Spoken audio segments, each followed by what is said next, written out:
Hello, folks. Welcome back to Chris Wyatt Reports. It seems the economic freedom fighters in South Africa are desperate for attention, desperately seeking attention. That seems to be what's going on from Julius Malema and crowd.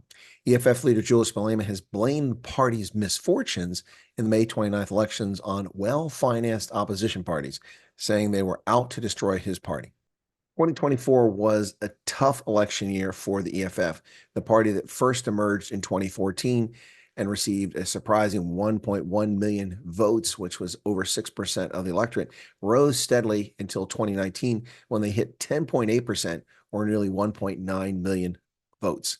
They were the third largest party in the country until this election. Now they've been knocked off that perch by the brand new Umkhonto we Sizwe party of Jacob Zuma. This is what Malema had to say over the weekend. Comrades, you fought a good fight. There was money everywhere. Millions and millions were taken out because they wanted to destroy the EFF to a point where all parties that were formed to fight the EFF.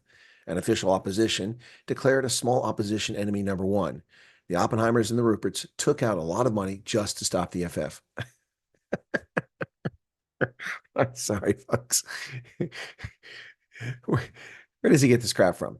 Does he really expect cogent, lucid South Africans to believe his nonsense? I mean, seriously, are we to believe that any EFF voters migrated to the Democratic Alliance because of the Oppenheimers and Ruperts?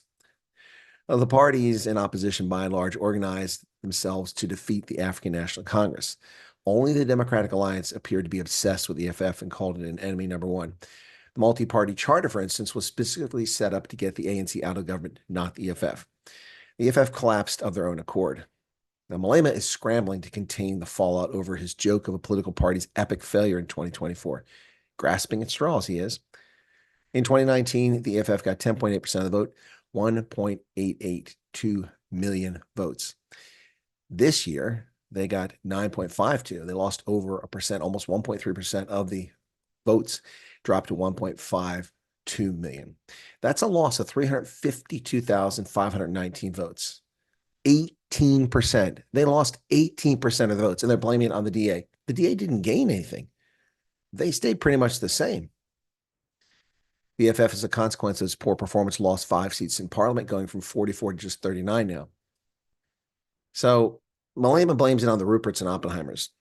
So you're trying to tell me it wasn't the constant racist propaganda, the idiotic marches, zero accomplishments despite being in government for 10 years, the VBS looting, EFF leaders' tone deafness for the poor that it purports to represent and defend, expropriation without compensation, nationalization of mines and industry.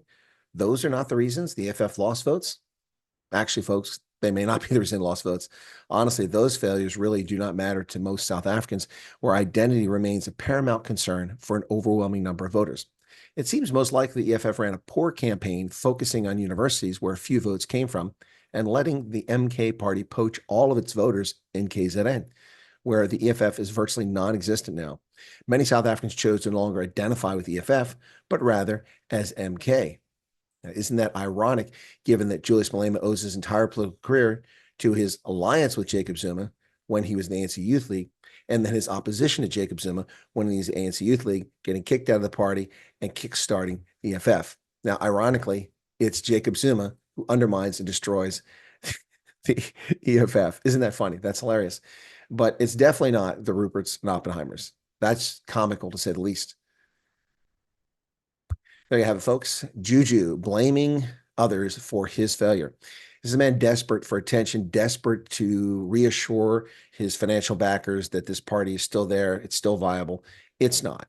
There aren't that many stupid people in South Africa, black, white, or brown, for the EFF. As I predicted, they would never achieve 15% in election, and they got to 10.8, and now they're back to 9.5, and likely to disappear by the next 2 elections.